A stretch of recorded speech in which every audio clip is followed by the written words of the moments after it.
eta ongi etorri guztiok. Itunzarreko Isaias profetaren ahotsa ozen entzuten dugu abendualdiko 2. igande honetan. Herri guztiak salbatzera datorren jaunari begira jarriko gaitu. Gizaki guztiak postera datorren jaunaren zai egoteko esango digu.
Aitaren eta Semearen eta Espiritu Santuaren izenean. Jesu Kristo gure jaunaren grazia eta jainko aitaren maitasuna eta Espiritu Santuaren batasuna izan bedizuekin.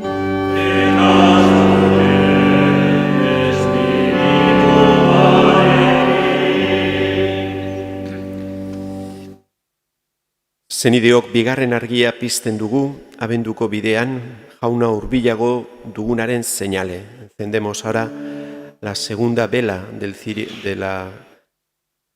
la corona de Pascua.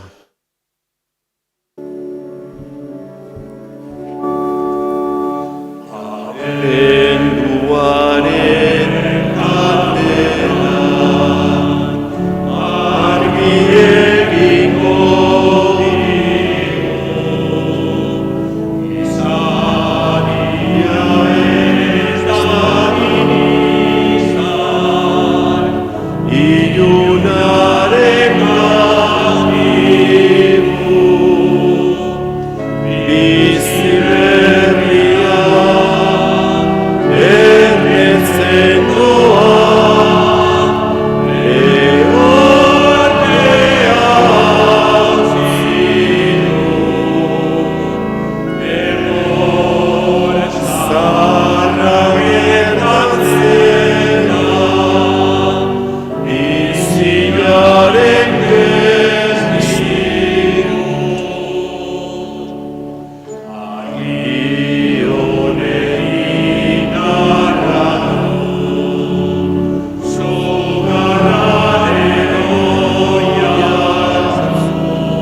Egin dezagun otoitz.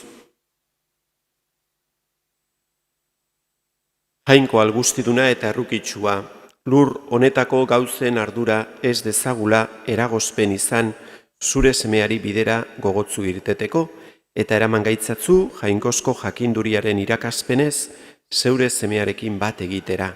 Zeurekin eta Espiritu Santuarekin batean jainko eta errege bizi baita gizaldi eta gizaldietan.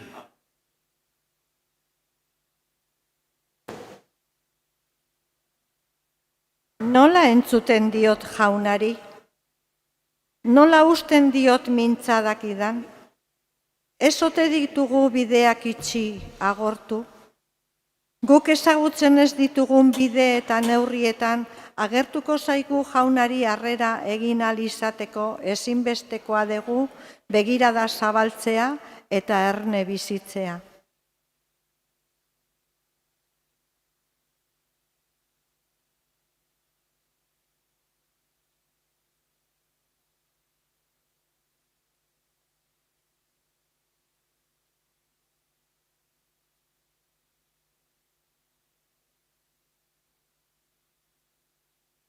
Lectura del libro de Baruc. Jerusalén, despójate del vestido de luto y aflicción que llevas, y vístete las galas perpetuas de la gloria que Dios te concede. Envuélvete ahora en el manto de la justicia de Dios, y ponte en la cabeza la diadema de la gloria del Eterno. Porque Dios mostrará tu esplendor a cuantos habitan bajo el cielo. Dios te dará un nombre para siempre, paz en la justicia y gloria en la piedad. En pie, Jerusalén, sube a la altura. Mira hacia oriente y contempla a tus hijos. El Santo los reúne de oriente a occidente y llegan gozosos invocando a su Dios. A pie tuvieron que partir conducidos por el enemigo, pero Dios te los traerá con gloria, como llevados en carroza real. Dios ha mandado rebajarse a todos los montes elevados y a todas las colinas encumbradas. Ha mandado rellenarse a los barrancos, hasta hacer que el suelo se nivele, para que Israel camine seguro, guiado por la gloria de Dios. Ha mandado a los bosques y a los árboles aromáticos que den sombra a Israel, porque Dios guiará a Israel con alegría, a la luz de su gloria, con su justicia y su misericordia. Palabra de Dios. Te alabamos, Señor. Askola mundu diguzu jauna, hauxe da poza guk daukaguna. Askola mundu diguzu jauna, hauxe da poza guk daukaguna.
San Paulo apostoluak Filipo arrei egindako kutunetik.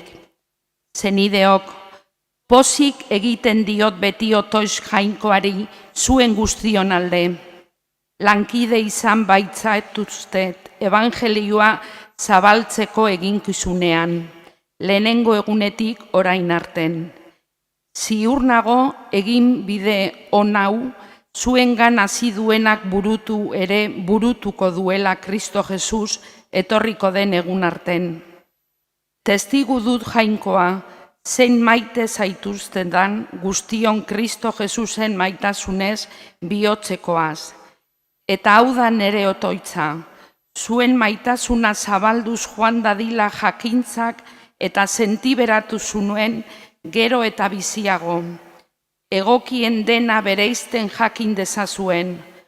Horrela, garbi eta esankizuniz gabe, iritsiko zarete Kristo etorriko den egunera. Kristo Jesusen bitartez dugun zuzentasunaren emaitzez betetik. Jainkoaren aintza eta gorezpenerako. Jaunak esana. Eskerrak zuri.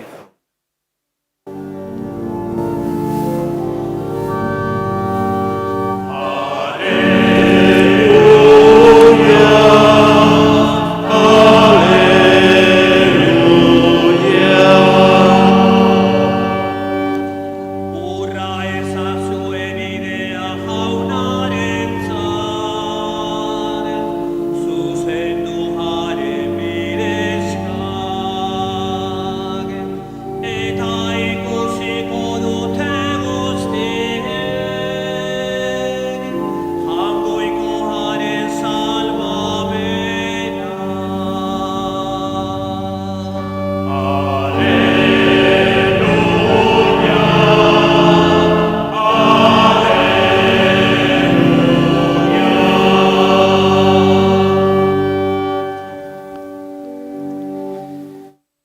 Jauna zuekin.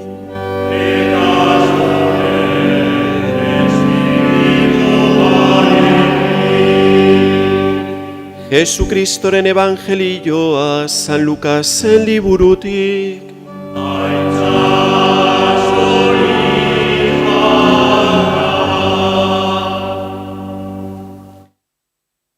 En el año 15 del imperio del emperador Tiberio, siendo Poncio Pilato gobernador de Judea y Herodes tetrarca de Galilea, y su hermano Filipo, tetrarca de Iturea y Traconítide, y Lisanio, tetrarca de Abilene, bajo el sumo sacerdocio de Anás y Caifás, vino la palabra de Dios sobre Juan, hijo de Zacarías, en el desierto.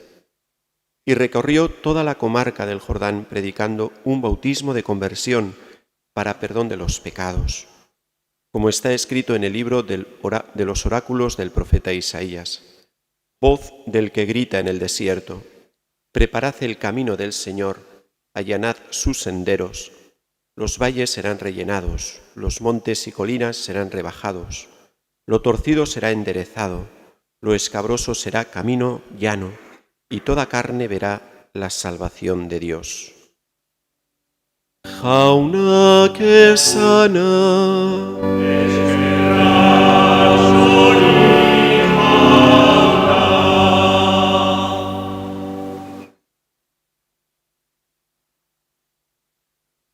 Estamos celebrando el segundo domingo de Adviento, preparándonos para las fiestas de Navidad, preparando nuestros corazones al Señor para su venida. Y hoy el personaje en este segundo domingo que sobresale la liturgia es San Juan Bautista, el precursor del Señor, aquel que prepara el camino a la venida de Cristo. Y la llamada que Él nos hace, pues la hemos escuchado, ¿no? Cogida también, cumpliendo esa profecía del profeta Isaías, ¿no? Preparad el camino al Señor, allanad sus senderos, los valles serán rellenados, los montes y colinas serán rebajados, lo torcido será enderezado, lo escabroso será camino llano, ¿no?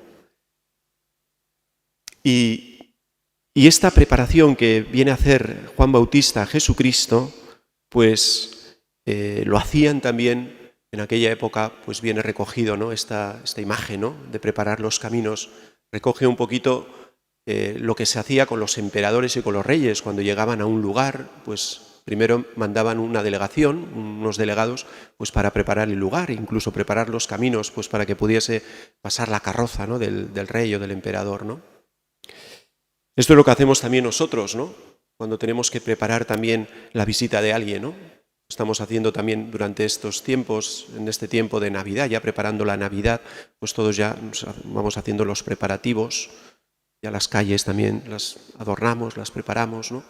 También en nuestras casas, cuando tenemos que recibir alguna visita, preparamos. A nadie le gusta, ¿no?, recibir visitas importantes de manera improvisada, ¿no?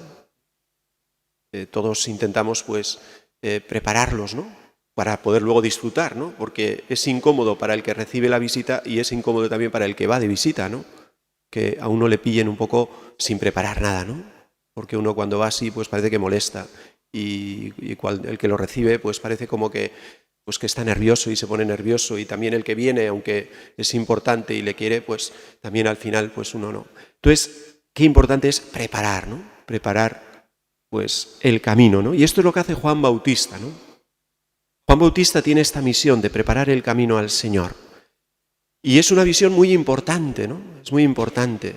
Es lo que hacen las madres, ¿no? O las abuelas, o durante estos días también, o la madre con sus hijos, ¿no?, cuando tiene que prepararlos con todo cariño, ¿no? Muchas veces la imagen incluso que tenemos de San Juan Bautista es un poco negativa, ¿no? Tenemos una imagen un poco de San Juan Bautista como un hombre duro, exigente, un poco cavernícola, que va con vestido de piel de camello, dice, y es cierto, iba así, ¿no? Porque ciertamente la piel de camello necesitaba ir vestido así para poder soportar los fríos del desierto, ¿no?, de las noches, ¿no? Pero ciertamente San Juan Bautista está muy lejos, ¿no?, de esa imagen muchas veces que tenemos de un tipo un poco cavernícola, ¿no? Es un hombre que atraía a la gente, que la gente le seguía, que la gente deseaba escucharle. Era un hombre misericordioso que llamaba a la conversión, es cierto, pues que exigía, pero ciertamente que todo el mundo quedaba prendado de él y de sus enseñanzas. Estaba tocado por el Señor, era un hombre de Dios, era un hombre de Dios. De hecho, Herodes, que luego le decapitará, también dice el Evangelio que estaba a gusto escuchándole, ¿no?, aunque luego le echaba en cara de que estaba viviendo pues con la mujer de su hermano, ¿no?, adulterando con la mujer de su hermano, ¿no? Pero Herodes le escuchaba con agrado, ¿no? Es decir, que era un hombre atrayente, ¿no?, San Juan Bautista. Bueno, pues San Juan Bautista, ¿qué es lo que hace? Pues preparar el camino al Señor. ¿Y cómo lo hace? Pues llamando a la conversión. Jesucristo no quiere de nosotros que le preparemos pues cosas o no sé, ¿eh? Es decir, lo que Jesucristo quiere de nosotros es que preparemos nuestro corazón, nuestra alma para su venida, ¿no? Y esto es lo que la Iglesia también quiere y nos anima, ¿no?, en este tiempo de Adviento, a preparar nuestras almas y nuestro corazón para la venida del Señor. Muchas veces preparamos tantas cosas, tantos preparativos en Navidad, cosas materiales, seguramente igual ya estamos pensando en los regalos, en las cosas, tantas cosas, ¿no? Pero lo importante aquí es preparar nuestros corazones, ¿no?, porque viene Jesucristo. Y a Jesucristo poco le importa que le preparemos luces, que le preparemos cosas. Lo que el Señor quiere de nosotros es que preparemos nuestra alma y nuestro corazón para que Él pueda habitar en él, con su amor, con su paz, ¿no? Y a esto nos llama Juan Bautista, a preparar nuestros corazones, a convertirnos. Y toda la vida es conversión, es vivir en conversión, pero en este tiempo pues de manera especial. ¿Qué es convertirse? Convertirse significa pues cambiar el rumbo de nuestra vida. Muchas veces vemos que en nuestra vida las cosas no van bien o con eso seguimos el camino correcto. Bueno, pues es importante darnos cuenta de esto, porque el que piensa que nada tiene que cambiar en su vida, pues no se va a convertir nunca. Va a seguir igual, ¿no? Entonces tenemos que darnos cuenta de que hay muchas cosas que tenemos que cambiar en la vida y por tanto empeñarnos en eso. Convertirse es retomar esa amistad que hemos perdido posiblemente o se ha enfriado con Dios. Tenemos que retomar, tenemos que acercarnos a Dios. Convertirse es darnos cuenta de nuestras pobrezas y de nuestras limitaciones, que necesitamos de la ayuda de Dios.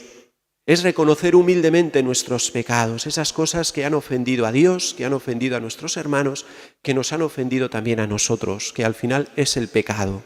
es reconocer que somos pecadores. Muchas veces lo decimos en misa, todos los días, cuando venimos al comienzo, ¿no? Reconocemos que somos pecadores, pero es importante también creérselo, ¿no? Y darse cuenta de ello, reflexionar en nuestra vida y ver cuáles son esos pecados, ¿no? Y descubrirlos en nuestra vida, ¿no? Pedirle luz al Señor para descubrir qué es lo que nos daña en nuestra relación con Dios, qué es lo que nos daña en la relación con los demás, qué es lo que nos daña a nosotros también. Eso es el pecado, lo que nos hace daño, lo que nos hace esclavos, lo que no nos deja amar, ser libres, vivir gozosos en nuestra vida. Y la conversión implica también la capacidad de pedir perdón a Dios, pedir perdón a nuestros hermanos. Muchas veces nos cuesta. Tenemos un corazón duro y en la medida que nos resistimos a pedir perdón, nuestro corazón se endurece y nuestra conciencia se oscurece. Pensamos que ya lo que era pecado ya no es pecado. ¿Cuántas veces solemos escuchar eso de que antiguamente todo era pecado y parece que ahora nada es pecado, ahora todo está permitido? Bueno, pues habrá que llegar, ¿no? A algún intermedio, ¿no? Habrá que ver un poquito qué es lo que es pecado, lo que es lo que no era pecado. Entonces era una exageración, ahora parece que todo es libre, nada es pecado, ¿no? Nada es pecado. Cogemos los mandamientos y hacemos un recordatorio y parece que todo lo hacemos bien, ¿no? Yo no tengo pecado, ¿no? No tengo pecado, yo no hago daño a nadie, ¿no? Bueno, pues habrá que verlo, ¿no? Habrá que pedirle luz al Señor, porque somos pecadores, no lo tenemos que olvidar. Y es importante, ¿no? Ser humildes y reconocer lo que verdaderamente hace mal a Dios, le hace daño a mis hermanos y me hace daño a mí, y convertirme reconociéndolo, ¿no? Y la conversión es fácil, ciertamente es una lucha diaria. Si convertirse fuese fácil, todo el mundo lo haría, porque ¿quién no quiere amar siempre? ¿Quién no quiere perdonar siempre? ¿Quién no quiere ser feliz, vivir libre de todo pecado, de todo mal? Vivir con un corazón gozoso, lleno del amor y de la paz de Dios. ¿Quién no quiere eso? Lo queremos todos. Bueno, pues para eso es la conversión. Para eso es la conversión. Y la conversión es fácil, por tanto. Es una lucha diaria, es un combate diario en el que al Señor le tenemos que pedir la humildad. Y ciertamente eso tampoco está en nuestras manos, ¿no? La conversión. Necesitamos de la ayuda de Dios, necesitamos de la gracia de Dios. La conversión es un don de Dios, es un milagro de Dios en nuestra vida, que tenemos que pedírselo al Señor. Por eso acudimos a Él cada domingo en la Eucaristía. Por eso acudimos a Él en el sacramento de la confesión. Ahí reconocemos especialmente cuando nos confesamos y recibimos el sacramento de la confesión que el único que puede convertirnos y puede transformarnos es el Señor, que no está en manos nuestras. Eso de decirle a Dios, yo le pido perdón a Dios y yo me arreglo con Dios y yo no necesito de nadie para pedirle perdón a Dios. Eso es mentira. Eso es pensar que nosotros podemos convertirnos a nosotros mismos y que con nuestras fuerzas lo podemos hacer. Y eso no es posible, no está en nuestras manos. Tenemos que ser humildes y reconocer que necesitamos de Dios. Necesitamos de su gracia que se nos da en la Eucaristía, que se nos da en el sacramento de la confesión, ¿no? Cuando humildemente, reconociendo nuestros pecados, pedimos perdón al Señor y el Señor nos absuelve y nos da el perdón, ¿no? No hay nada más grande que eso, ¿no? Ese reconocimiento. Y sobre todo, la conversión es hacer ese propósito e ilusionarnos, porque no es algo negativo, no es solamente reconocer el pecado y dejar el pecado, sino es mirar hacia el futuro con ilusión y cambiar nuestra vida. Decir, mi vida puede ser mejor, mucho mejor, si me pongo en manos del Señor. El Señor quiere hacerme santo, el Señor quiere llenar mi corazón de su gozo, de su alegría, de su paz. A esto viene en Navidad. Y esto es lo que necesitamos en la Navidad sobre todo. En la Navidad no necesitamos tanto pues cosas, ¿no? Y que estemos cerca de unos de otros también, pero sobre todo lo que necesitamos es que nuestro corazón se llene del amor, del gozo y de la paz de Dios. Pues para luego poder transmitirlo y poder vivirlo con las personas que queremos. Esto es lo que necesitamos. Necesitamos del Señor, necesitamos de la conversión, necesitamos de su gracia. Pues para esto nos prepara la Iglesia, ¿no? En este tiempo, ¿no? San Juan Bautista a esto nos llama. Nos encomendamos también en este día a la Virgen María, a la Inmaculada, aquella que es la llena de gracia, la Inmaculada, aquella que vivió mejor que nadie y nos prepara como una madre también a nosotros sus hijos para el tiempo de Navidad. Nuestros corazones ella los prepara para que podamos recibir a Jesucristo. Así sea.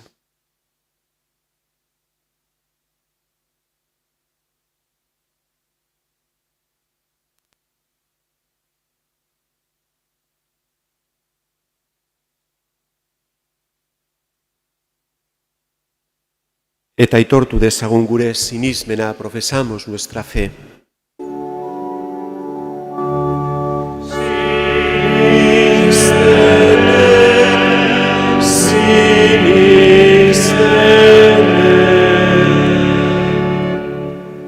Sinisten dut jangoiko aita guztiduna zerulurren egilea, sinisten dut haren seme bakar Jesukristo gure jauna, Espiritu Santuaren egite sortu eta Andre Maria Virginiagandik jaio zena, Pontzio Pilatoren menpean ekaldua, gurutzean hiltzatua, hila eta obiratua izan zena, infernuetara jeitsi eta 3. egunean hien artetik piztu zena, sinisten eta guztidunaren eskuinaldean jarririk dagoena, handi biziak eta hilak epaitzera etorriko dena. Sinisten dut Espiritu Santua, Eliza Santu Katolikoa, santuen elkartasuna, pekatuen barkamena, haragiaren piztuera eta betiko bizia. Amen.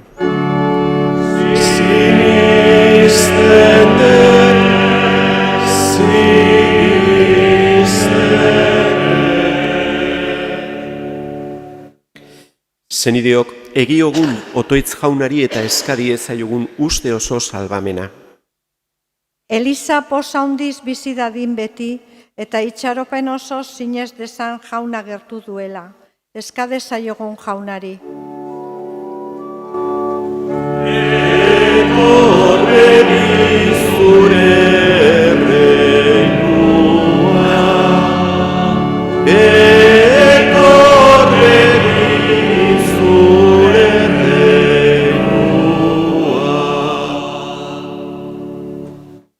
Para que lleguemos a una paz verdadera, siguiendo un camino de misericordia, perdón y reconciliación.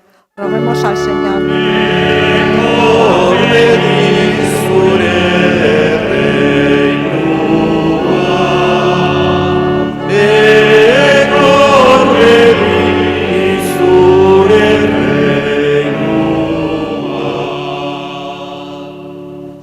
Jaunak bere etorreraz, bihotz hautsiak sendo ditzan eta belaun makurrak sendotu, eskade zaiogun jaunari.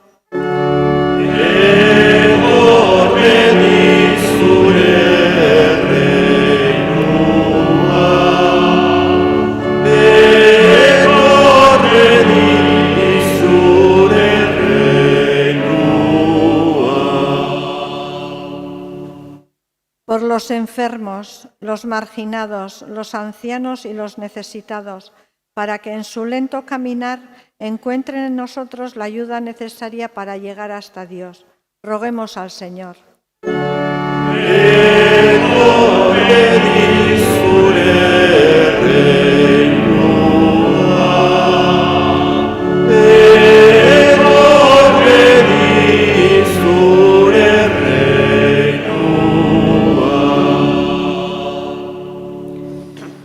Maitasunean neurrigabea zaren jainko jauna, entzun itzazu gure otoitzak, zuzendu gure bideak, zugana eta behairatu gure arrokeriaren gailurrak, zure seme Jesukristoren etorrera fede zutzuz ospa dezagun.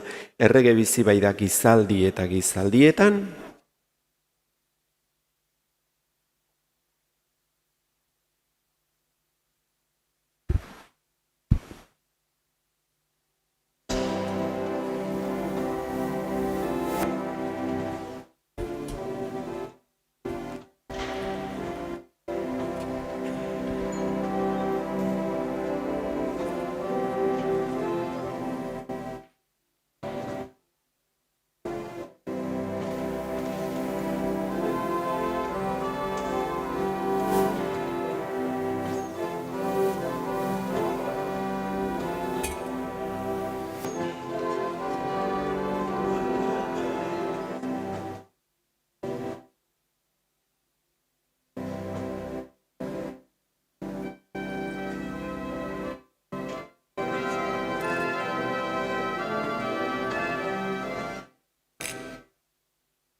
Zenideok, egin dezagun otoitz guztio batean Eliza osoaren oparia jangoikoari eskaintzerakoan,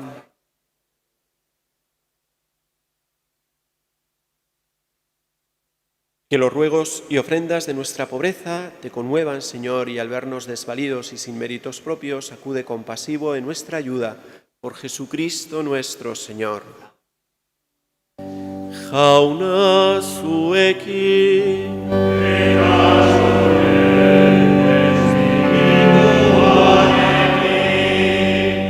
gora bilotzak,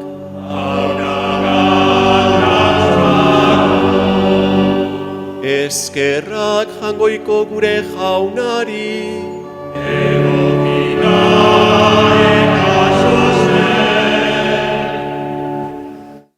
En verdad es justo darte gracias, es nuestro deber y cantar en tu honor himnos de bendición y de alabanza. Padre Todopoderoso, principio y fin de todo lo creado.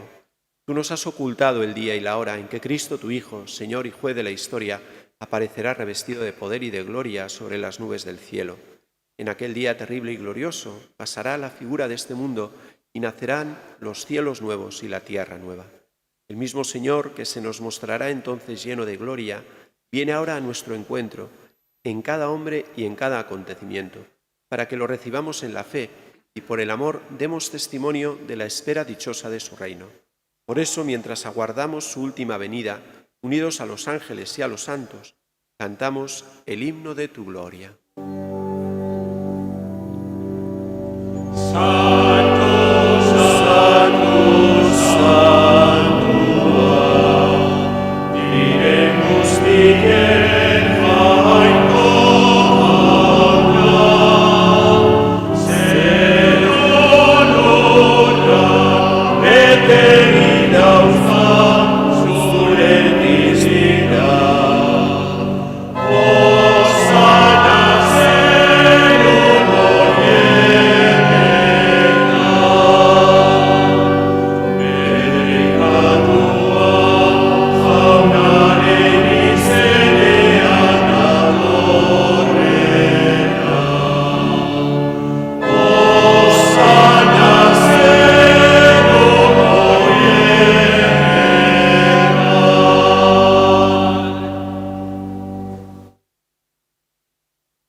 Santu zera bai jauna eta santutasun guztiaren iturri.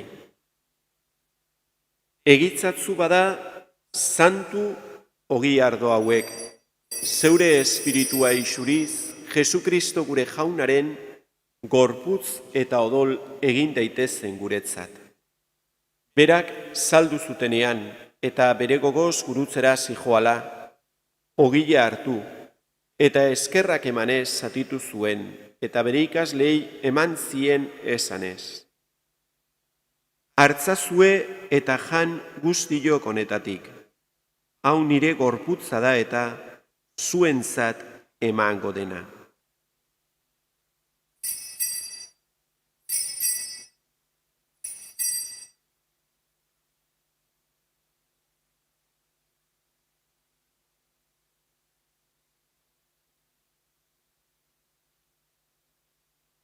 Era berean, afalondoan, kaliza harturik, berriz ere eskerrak emanez, bere ikaslei eman zien esanez.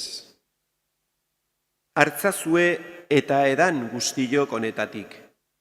Hau nire odolaren kaliza da eta, tunberri eta betikoaren odola, zuentzat eta askorentzat, pekatuak barkatzeko isuriko dena, egizue hau nire oroigarri.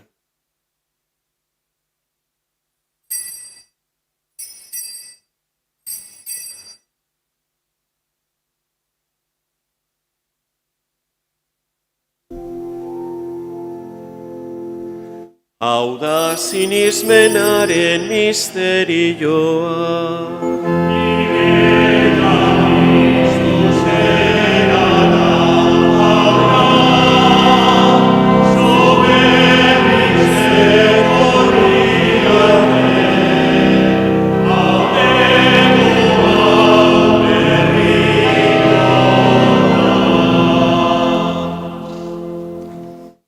Así pues, Padre, al celebrar ahora el memorial de la muerte y resurrección de tu Hijo, te ofrecemos el pan de vida y el cáliz de salvación, y te damos gracias, porque nos haces dignos de servirte en tu presencia.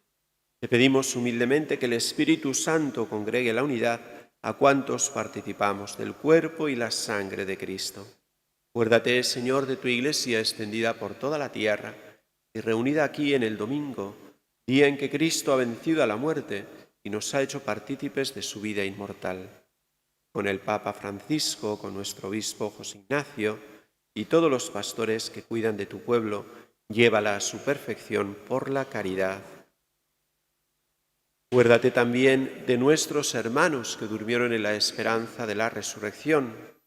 Gaur gogoan ditugu, bereziki, Dionisio, Arritoki eta, Agustina, Begoña, Josefa, Ismael, Eugenio, Antonio, Emili eta Ricardo. Eta hildako guztiak, y de todos los que han muerto en tu misericordia, admítelos a contemplar la luz de tu rostro. Ten misericordia de todos nosotros, y así con María, la Virgen Madre de Dios, su esposo San José, los apóstoles, y cuantos vivieron en tu amistad a través de los tiempos, merezcamos por tu Hijo Jesucristo compartir la vida eterna y cantar tus alabanzas. Honen bitartez, honekin eta honengan, zuri jainko aital guztidun horri, Espiritu Santuarekin batean, ospeta haintza guztia, gizaldi eta gizaldi guztietan.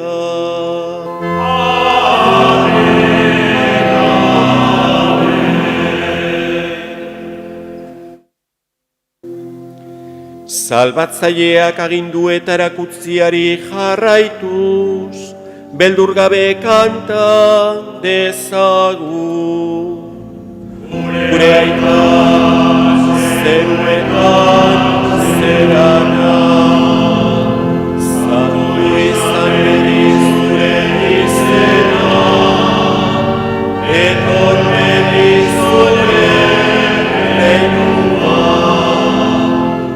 egin bedi zure naia, zeruak bezala horrean ere, ema ikustu gaur, egun honetako ogia, barka gure zorra, guk ere gure zordunei, barkatzen dikego ezkero.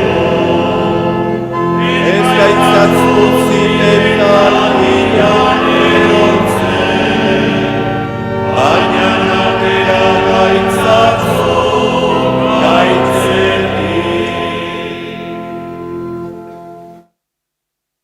Atera gaitzatzu jauna gaitz guztietatik maiguzu pakea gure egunotan, zure errukiari esker, pekatutik garbi bizi gaitezen eta estualdietan sendo, betiko zorionaren itxaropenean Jesukristo gure salbatzailea noiz etorriko den zai gaudela.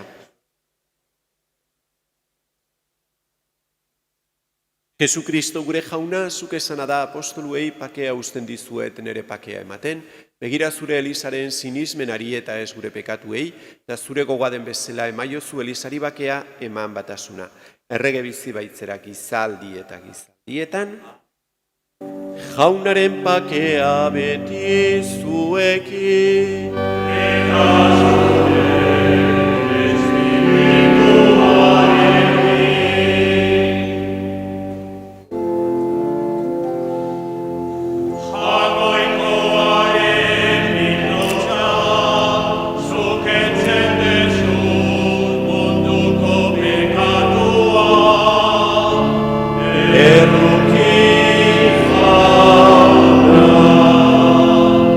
Hangoikoaren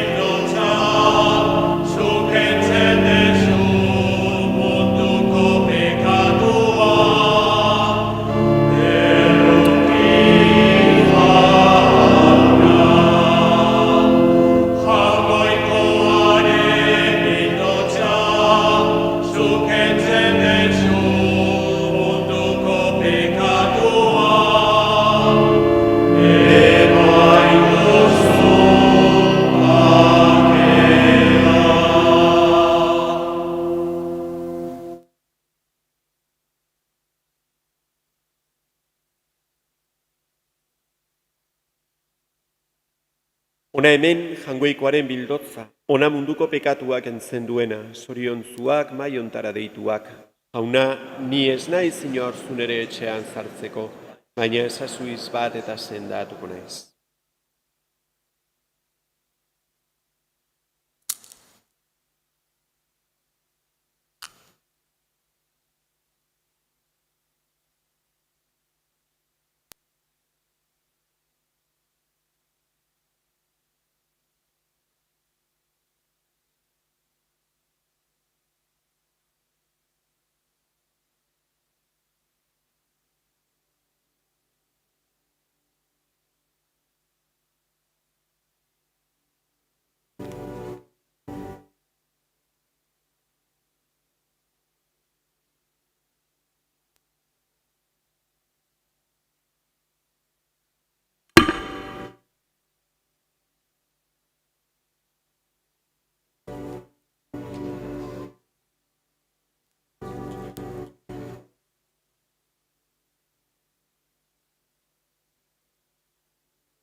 Jesús es día.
Egin dezagun otoitz. Eukaristiako Espiritu Janari honek azerik otoitz egiten dizugu jauna, erakutzi ez eiguzu sakramentu honetan parte hartu dugunoi, lurreko gauzak zentzuz erabiltzen eta zeruko ondasunak maitatzen. Jesu Kristo gure jaunaren bitartez. Oharrak. El próximo domingo, miércoles, día 8, celebramos la solemnidad de la Inmaculada Concepción. Las misas serán como los domingos y la víspera el día 7 a las 7 de la tarde y el día 8 a las 11. Celebraremos el día del seminario y la colecta será destinada a las necesidades de nuestro seminario. Y hacemos ahora esta oración en este tríodo que vamos a hacer para preparar la fiesta de la Inmaculada. Dios te salve María, llena de gracia y bendita más que todas las mujeres, Virgen singular, Virgen soberana y perfecta, elegida por Madre de Dios y preservada por ello de toda culpa desde el primer instante de tu concepción. Así como por Eva nos vino la muerte, así nos viene la vida por ti, que por la gracia de Dios has sido elegida para ser madre del nuevo pueblo que Jesucristo ha formado con su sangre. A ti, purísima Madre, restauradora del caído linaje de Adán y Eva, venimos confiados a suplicarte en este triduo para rogarte que nos concedas la gracia de ser verdaderos hijos tuyos y de tu Hijo Jesucristo, libre de toda mancha de pecado. Acordaos, Virgen Santísima, que habéis sido hecha Madre de Dios no solo para vuestra dignidad y gloria, sino también para salvación nuestra y provecho de todo el género humano. Acordaos que jamás se ha oído decir que uno solo de cuantos han acudido a vuestra protección e implorado vuestro socorro haya sido desamparado. No me dejéis pues a mí tampoco, porque si me dejáis me perderé, que yo tampoco quiero dejaros a ti, a vos, antes bien cada día quiero crecer más en vuestra verdadera devoción. Y alcánzame principalmente estas tres gracias. La primera, no cometer jamás pecado mortal. La segunda, un grande aprecio a la virtud cristiana. Y la tercera, una buena muerte. Además, dadme la gracia particular que os pido en esta novena. Eta orain, bakoitzak bere eskaria egin dezake.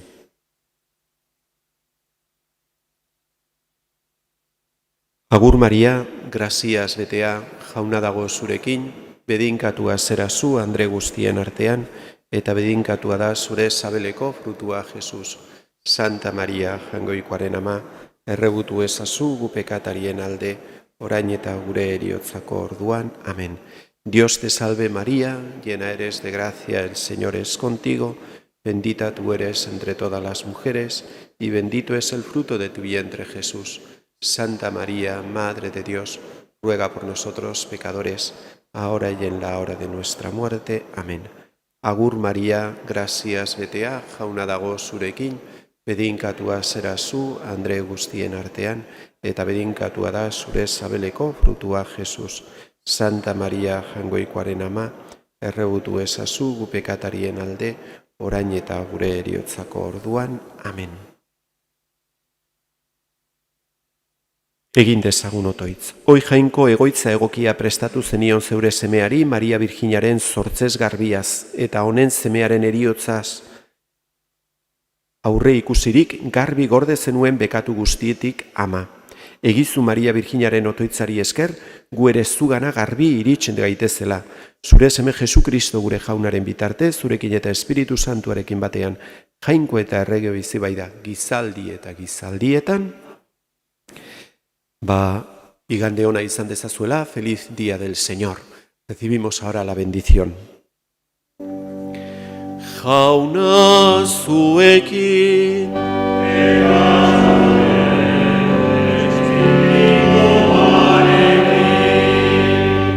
bedeinka zaitzatela jangoiko alguztidunak, aitak eta semeak eta Espiritu Santuak. Zoazte jaunaren pakean.